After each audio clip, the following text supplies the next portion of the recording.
Is Shia Islam less violent than Sunni or Wahhabi Islam?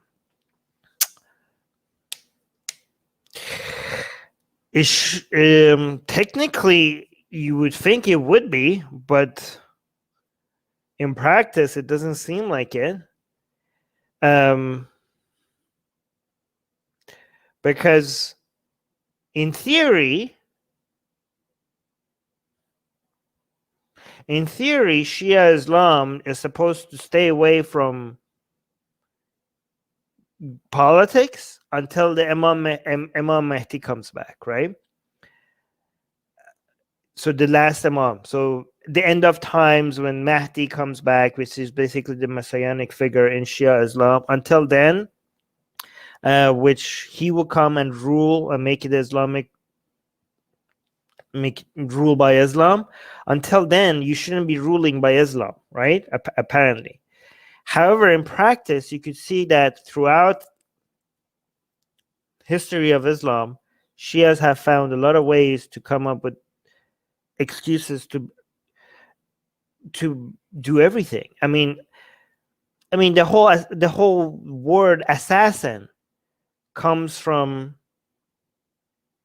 Shias, Ismaili Shias murdering people. The word assassin comes from that, right? And you could see like the Safavid dynasty was like Shah Ismail claiming that he is the Mahdi. I mean, it's easy. Hey, so here's the thing. Every time you think that this is the problem with religion, right? It's when you are not bound by the laws of nature and reality, you could excuse everything, right? So when it comes to the religion, people are like, oh, is this ideology more violent or that ideology more violent? The flexibility of not being bound by reality means that your imagination is the only limit on what you can excuse based on the right interpretation, right? So a lot of times people use religion to show like, oh, religion could be peaceful because if you get the peaceful interpretation, like, oh, religion could be peaceful. Look, there's a peaceful interpretation.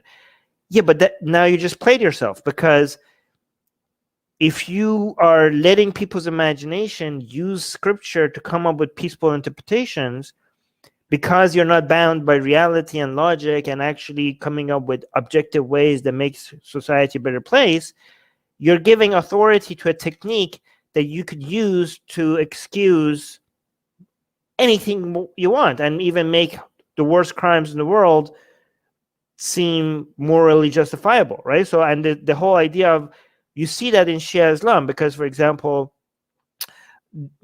governance should not be, Muslims apparently not supposed to govern until the Mahdi comes back.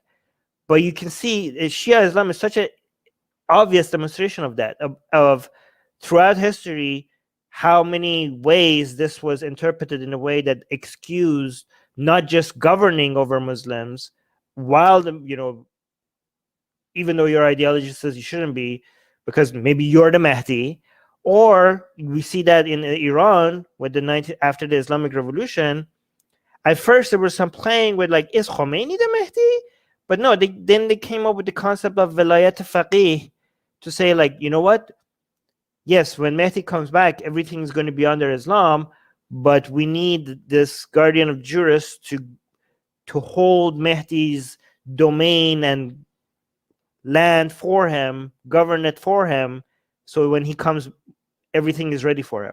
So just like that, Khomeini just took the concept of Velayat Faqih and invented it to justify ruling while being Shia, before the Mahdi comes back, right? And right now you can see that, I mean, right now, a lot of people don't understand how many of radical attacks around the world is from Shia Islam, right? In fact, it's like the reason why people think it's mostly Sunni based is because the Sunni ones attack Westerners, and the Shia ones are mostly in the Middle East, right? So because people have a Western focus, they only care about the attacks that happens on Westerners. and they ignore all the Shia attacks. But again, so in practice, again, when you are dealing with the world of magic, it becomes dangerous. And how dangerous it gets and in what way just really depends on the people who want to do harm and how good is their justification of it, and the fact that they're not bound by reality, the laws of nature, and maximizing pleasure, happiness in this world, because you could always, instead of trying to maximize happiness in this world, you have the next life that you could claim that you're maximizing happiness in. That's the whole, that combination of those two things is just a recipe for absolute disaster. Hey guys, if you're a fan of blasphemy and sexy Callie, like me, then you need to be sure to subscribe to our newsletter, link in the description below. Because if you subscribe, we will send you a free copy of our Blasphemous Art ebook. And let me tell you, it is the tastiest blasphemy that you can find anywhere available today. And we are so generous with our blasphemy that we continue to send you more blasphemy every week. So make sure to subscribe, link in the description below.